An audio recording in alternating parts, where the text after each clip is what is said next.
أعزائي المشاهدين، أهلا وسهلا بكم وحلقة جديدة. الحلقة دي بقى للتاريخ. ليه للتاريخ يا سيدي؟ لأن هيتكتب فوق كده الأهلي وريال مدريد، وما أدراكم إن فيديو عندي ولي الفخر ولي الشرف يتكتب عليه الأهلي وريال مدريد في العنوان. وعشان تكون الحلقة دي بقى مميزة وحلقة كده للتاريخ، فكان لازم أجيب لكم فيها ضيف أكيد في الكثير منكم يعرفه، وهو صاحبي وأخويا المصور الصحفي مصطفى الشحات. مرحبا بيك يا مصطفى معايا النهارده. حبيبي يا اخويا، والله ربنا يخليك. ان شاء الله حلقتنا النهارده تكون حلقه كويسه وتحكيكم عن مباراه الاهلي وريال مدريد. هنقول لكم فيها ارقام كتير، التشكيل المتوقع، شويه كلام كده عن الفنيات وعن المباراه بشكل عام. خلينا نتكلم يا مصطفى ونقول ان لينا الفخر ان احنا دلوقتي بنعمل حلقه تحت مسمى الاهلي وريال مدريد، ودي مش مواجهه وديه ولا احتفال بحاجه ولا كرنفال، لا دي مواجهه رسميه. وبمناسبه بقى المواجهات، فخلينا اسالك تاريخ اول مواجهه مع ريال مدريد بالنسبه للفرق المصريه.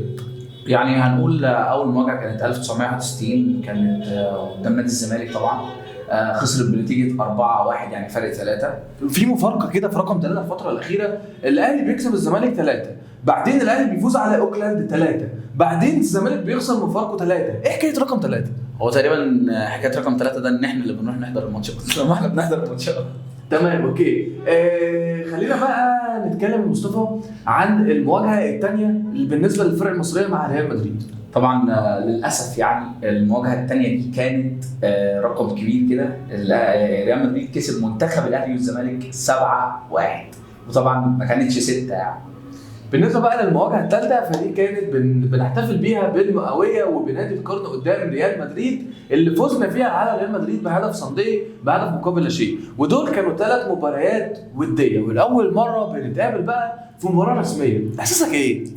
احساسي انا واحد مدريدي والاهلاوي في نفس الوقت، فالموضوع يعني هتشجع مدريد صح؟ لا طبعا، ما انا لابس تيشيرت الاهلي ليه؟ تمام اوكي. يعني مصر طبعا. النادي الاهلي رفع طموحنا، النادي الاهلي خلانا من ان احنا نفكر في مباراه شرفيه قدام الفريق الاوروبي اللي واجهناه يعني في كاس العالم، او على طموحنا ان هو لثالث مره على التوالي في كاس العالم، لا بيكسب اوكلاند 3، بيفوز على الفريق الامريكي بهدف بمنتهى الذكاء وبمنتهى الفنيات العاليه، وبعدين بنروح نلاعب ريال مدريد. بنشوف قناه ريال مدريد بشعار النادي الاهلي، بيتفرجوا بيحللوا اداء لاعبي النادي الاهلي، فحاجه كده وكرنفال عظيم. بص، هو دي حاجه يعني دي حاجه ما تزودناش، ده بالعكس احنا نادي كبير.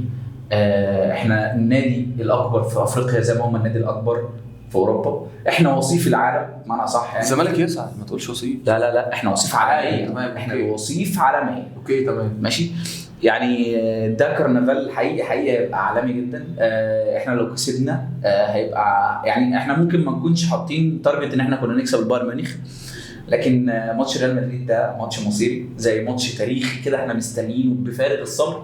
اتمنى ان يكون ماتش كويس قوي ونأدي فيه بشكل عالمي يعني، اتمنى باذن الله. وخلينا نقول ان من المفارقات الجميله ان نادي ريال مدريد هو اعلى فريق محقق ارقام قاريه ب 28 بطوله، والنادي الاهلي 25 ب 25. فدي حاجه جميله جدا. الفريقين بيتنافسوا قاريا وبيتقابلوا في بطوله قاريه او اكبر البطولات بقى القاريه اللي بتودي ليها البطولات القاريه للنهايه في الكرنفال ده، فدي حاجه حلوه جدا. خليني اسالك عن ايه اللي خلى عندنا الطموح اننا ممكن نفوز في اصابات في ريال مدريد. ايوه طبعا، يعني عندك الركيزه الاساسيه اللي هو زي ما احنا عندنا محمد الشناوي كده، احنا عندهم او احنا عندنا برضو بما اني مدريدي تيبو كورتوا وابو ابراهيم كريم بنزيما. يعني الاثنين دول يعني حاجه كده. ونسيت كمان كامافينجا، بس كامافينجا مسافر معاهم يعني، لكن اللي ما سافرش كورتوا وبنزيما ومندي وتقريبا ميليتاو، الاربعه دول ما سافروش. لكن يعني اتمنى المباراه باذن الله. في اصابات كتيره، الدنيا في المتناول، الدنيا مش بعيده. حتى لو ما كانش في اصابات، انت بتلعب لثالث سنه على التوالي في كاس العالم، كانك رحت تلعب كاس مصر بالظبط. احنا اتعودنا يعني. انا شفت في المباراتين اللي فاتوا، لا اللعيبه مش خايفه من الموقف، اللعيبه مش خايفه من الموقف، وبتلعب كده كانها بتلعب في بطوله كاس مصر. فبالتالي انت ان شاء الله عندك افضليه في المباراه تقدر تقدم فيها نتيجه كويسه وتعمل حاجه حلوه. بص خلينا، هو الماتش هيخلص يا 1-0 يا 3-2. هو انا حاسسها هتروح ضربات الجزاء، الشناوي هيكون لي الكلمه العليا، هنشوف. خلينا اسالك عن التشكيل المتوقع للمباراه. بسم الله الرحمن الرحيم كده. محمد الشناوي من الشمال لليمين، علي معلول، متولي، عبد المنعم، محمد هاني. قدامهم ديانج، عمرو السوليه، وقفشه. وعلى ما اعتقد قفشه ليه؟ عشان الملعب هيبقى مفتوح مش هيبقى مقفول، لان تقريبا خطه ريال مدريد مش هتبقى مقفوله قوي، لان ضايع منها حد في نص الملعب اللي هو كامافينجا. طبعا ده حاجه يعني الفما حاجه الفما حاجه. احنا عندنا قضيه ممكن. ايوه احنا عندنا قضيه ممكن لازم يبدا طبعا. تمام. فانا وصلت لحد قفشه صح؟ طبعا على اليمين هيبقى حسين الشحات، وعلى الشمال احمد عبد القادر، طبعا قدام شريف وكهربا هيبقى احد الحلول يعني، وحمدي فتحي هيقفل الملعب بيه لو جبنا جون.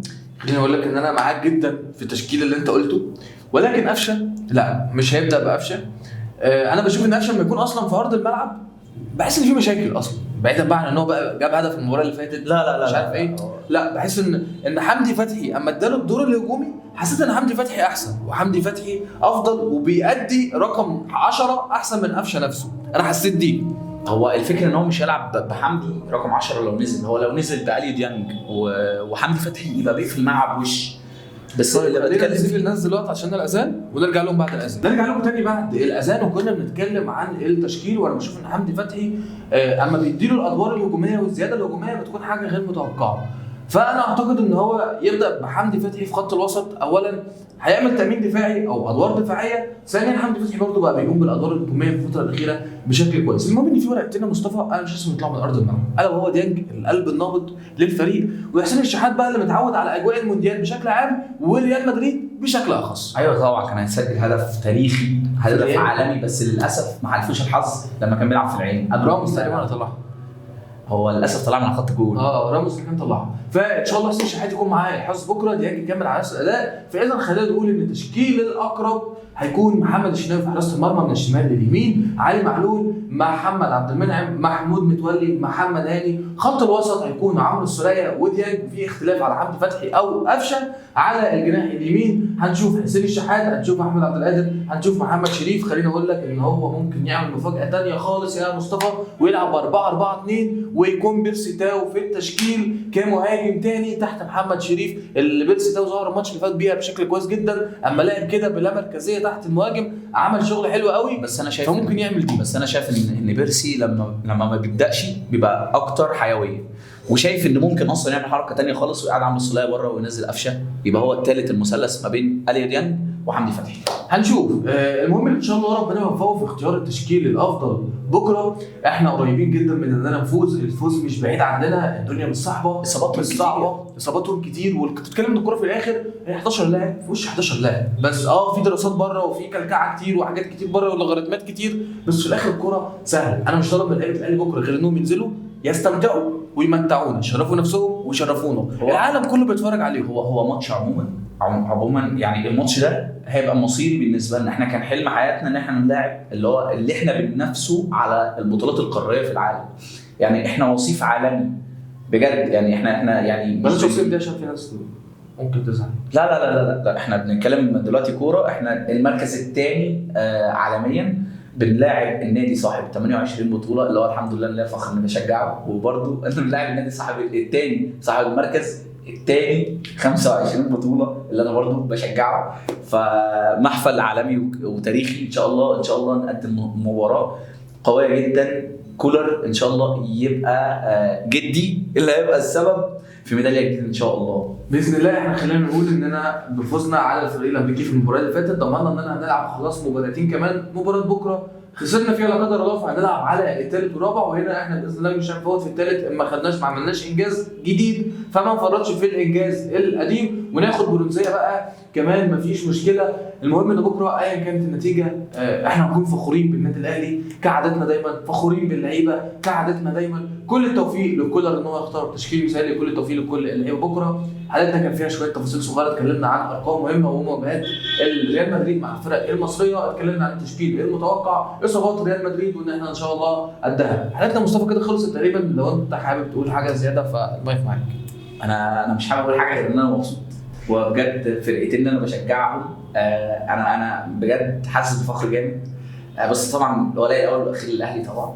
ومبسوط جدا ان انا النهارده اتجمعت مع احمد اخويا حبيبي يعني، واتمنى الحلقه تعجبك باذن الله. انا مبسوط اكتر مصطفى ان انا معاك في حلقه النهارده، وان شاء الله ما تكونش الاخيره، بيكون في مفاجآت جايه كتير. انا برضو مبسوط بالمباراه اكتر. انت تعالى شوف بقى تسويقيا، انت قناه ريال مدريد زي ما قلنا جايبين اللوجو بتاع النادي على في الاستوديو، جايبين لقطات من الفريق بيتفرجوا عليها، شفنا كلنا الصوره المنتشره بتاعت الاعلام او المصورين حرام النادي الاهلي كميه وكالات الانباء كتير جدا، الاعلام رهيبه كتير جدا. ربنا يسلمك. فالمباراه دي هتنقل النادي الاهلي لحته ثانيه خالص، تسويقيا هتحط النادي الاهلي في حته ثانيه خالص، هتخليك تروح ليفل تاني. النادي الاهلي فعلا يستحق، هو النادي الاهلي بالفعل في الليفل ده، بس كان ينقصه الظهور ده او مباراه زي دي او حاجه زي دي. المباراه دي حقيقي حرفيا هيبقى عباره عن زي بطوله ما بين الاول والثاني عالميا، بعيدا عن كاس العالم خالص. فان شاء الله التوفيق للنادي الاهلي. كانت دي حلقتنا النهارده، اشوفكم ان شاء الله في حلقات جايه كتير ومفاجآت كتير، وان شاء الله نتقابل واحنا منتصرين على ريال مدريد. شرفت يا رب وجود مصطفى الشحات معايا في الحلقه، ان شاء الله تعجبكم ونشوفكم على خير في حلقات جايه. السلام عليكم.